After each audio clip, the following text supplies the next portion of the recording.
Hello student, welcome to education the only weapon. आज की video में हम यूपी ट्रिपल एससी पेट का प्रीवियस ईयर क्वेश्चन देखने वाले हैं, जिसमें हम साइंस का क्वेश्चन देखेंगे। तो जो एग्ज़ाम 2023 में हुआ था 28 तारीख को, ठीक है, शायद 28 तारीख को हुआ था, और एक मिनट देखने दीजिए। हाँ, 28 अक्टूबर को हुआ था ये। तो हम उसमें प्रथम पाली और द्वितीय पाली यानी फर्स्ट और सेकंड दोनों शिफ्ट में जो भी साइंस का क्वेश्चन आया था वो हम देखने वाले हैं। बहुत गिना चुना क्वेश्चन है, बहुत कम क्वेश्चन आए साइंस के, देखेंगे। पहला क्वेश्चन है कि मिल्क ऑफ मैग्नीशिया किस प्रकार का कोलाइड है। तो मिल्क ऑफ मैग्नीशिया जो है, कोलाइड 3 प्रकार के होते हैं, उसमें एक सोल होता है। तो ये सोल होता है। मिल्क ऑफ मैग्नीशिया किस प्रकार कोलाइड होता है, तो सोल होता है। सोल क्या होता है कि भाई इसमें जो सॉल्यूट होता है, हमारा सॉल्यूशन किससे बनता है, सॉल्यूट और सॉल्वेंट से बनता है। तो जो सॉल्यूट होता है, they are suspended in the solution and they are look like कि वो क्या है, डिजॉल्व है, बट वो क्या होते हैं, सस्पेंडेड होते हैं। सॉल्यूट का जो पार्टिकल रहता है, जो उसको क्या बोलेंगे हिंदी में, थोड़ा कन्फ्यूजन हो रहा है, विलेय, विलायक और विलयन होता है। तो जो विलेय पार्टिकल होता है यानी कि जो सॉल्यूट होता है जिसको हम घोल रहे होते हैं, वो क्या होता है, घुलता नहीं है, बट वो क्या रहता है, पानी में पूरा एकदम धंसा हुआ रहता है, सस्पेंडेड रहता है। तो ऐसा लगता है कि वो ऊपर से देखने में लगता है कि वो घुल चुका है, पर वो घुला नहीं रहता है। They are suspended just like तरबूज में हम बीज जिस तरह से धंसा हुआ रहता है ना, तो उसी तरह से सॉल भी होता है। तो मिल्क ऑफ मैग्नीशिया भी किस तरह का कोलाइड है, तो सोल प्रकार का कोलाइड है। ठीक है, अगला क्वेश्चन है, निम्नलिखित में से कौन सा कार्बनिक यौगिक जो है मानव शरीर में प्रोटोप्लाज्म को जमा देता है। हमारी बॉडी में जो प्रोटोप्लाज्म होता है, जो कि सेल का एक बहुत इंपॉर्टेंट पार्ट होता है। तो जब हम मेथेनॉल अगर हम ले लेते हैं, मेथेनॉल अगर किसी तरह से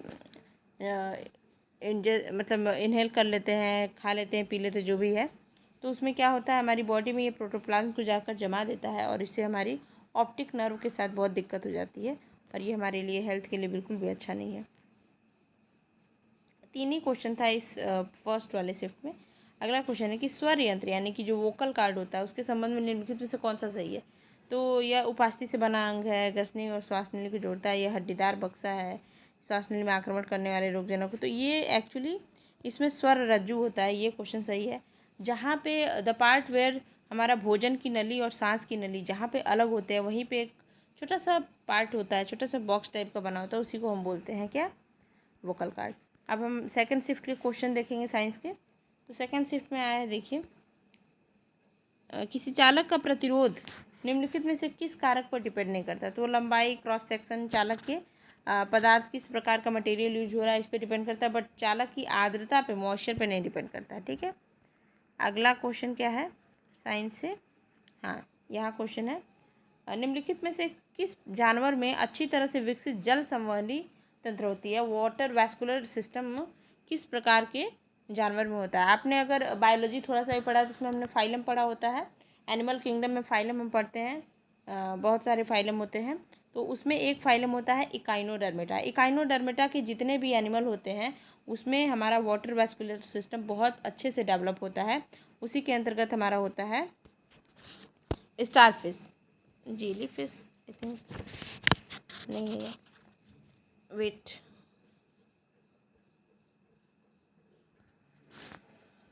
तो इकाइनोडर्मेटा जो फाइलम होता है उसकी खास बात होती है कि उसमें वाटर वैस्कुलर सिस्टम होता है। वाटर वैस्कुलर सिस्टम से ही वो अपना डाइजेशन, उत्सर्जन, श्वसन, जो भी है, रिस्पिरेशन, ये सारी प्रोसेस वो क्या करते हैं, वो अपने वाटर वैस्कुलर सिस्टम के माध्यम से ही करते हैं। तो इकाइनोडर्मेटा फाइलम का सबसे इंपॉर्टेंट गुण होता है। इसका एग्जाम्पल हो जाएगा, सही हो जाएगा हमारा जेलीफिश। कहीं कहीं स्टार फिश भी है, ये थोड़ा कन्फ्यूजन मुझे लगा, पर क्वेश्चन अब आयोग ने यही शायद सही किया है, तो यही होगा। अगला क्वेश्चन हम देखेंगे साइंस का जो आया हुआ है, कच्चे आम में निम्नलिखित में से कौन प्रकार से किस प्रकार का अम्ल पाया जाता है। तो कच्चे आम में, इमली में, खट्टे अंगूर में, इन सब में टार्ट्रिक एसिड पाया जाता है। एक जो चरपराहट होती है थोड़ी सी ना, अजीब सा कसैलापन, या फिर जो आम, कच्चा आम खाते हैं हम, थोड़ा सा खट्टा मीठा टाइप से लगता है, वो हमारा टार्ट्रिक एसिड के प्रेजेंस की वजह से लगता है। इसका आंसर हो जाएगा टार्ट्रिक एसिड। अगला क्वेश्चन है कि निम्नलिखित में से किस उपकरण का प्रयोग हम भूमिगत यानी अंडर वाटर, जो वाटर प्रेशर है हमारा, जो भूमि के अंदर जो है जल का जो दबाव है उसको मापने के लिए, और जल गुणवत्ता परीक्षण के लिए, वाटर की क्वालिटी को एनालाइज करने के लिए जिस का प्रयोग किया जाता है वो कौन सा है, तो वो पीजोमीटर है। पीजोमीटर के माध्यम से हम ये करते हैं। अगला क्वेश्चन है, मानव मस्तिष्क में दो न्यूरॉन्स आपने देखा होगा स्टार शेप इस तरह से रहता है, ऐसे से, और बीच में इस तरह से रहता है, और ये ऐसे, फिर यहाँ भी इसके डेंड्रिन निकले रहते हैं। फिर अगला इस तरह का फिर एक और सेल आता है और यहाँ पे ऐसे से जुड़ जाता है। तो बोल रहा है कि दो न्यूरॉन्स, इसको हम एक न्यूरॉन बोलेंगे, इस तरह से एक और न्यूरॉन यहाँ पे रहेगा। दो न्यूरॉन्स के बीच अंतर को निम्नलिखित में किस नाम से जानते हैं? इसको अंतर भी बोल सकते हैं, इसको जोड़ भी बोल सकते हैं। सिनैप्स होता है ये, ठीक है। तो ये क्या होता है? सिनैप्स होता है। तो सिर्फ इतना ही क्वेश्चन आया हुआ था साइंस से। आई होप वीडियो आपको यूजफुल लगी हो और एक क्विक रिवीजन, आपको एक थोड़ा सा पता चला हो कि किस तरह के क्वेश्चन आते हैं साइंस के पेट में। तो वीडियो अच्छी लगी तो चैनल को अगर आपने अभी तक सब्सक्राइब नहीं किया तो प्लीज़ सब्सक्राइब कर लीजिए, लाइक कमेंट शेयर जरूर करिए। और आपके एग्ज़ाम के लिए very very very best of luck. अच्छे से पढ़ाई करिए, अच्छे से पेपर दीजिए।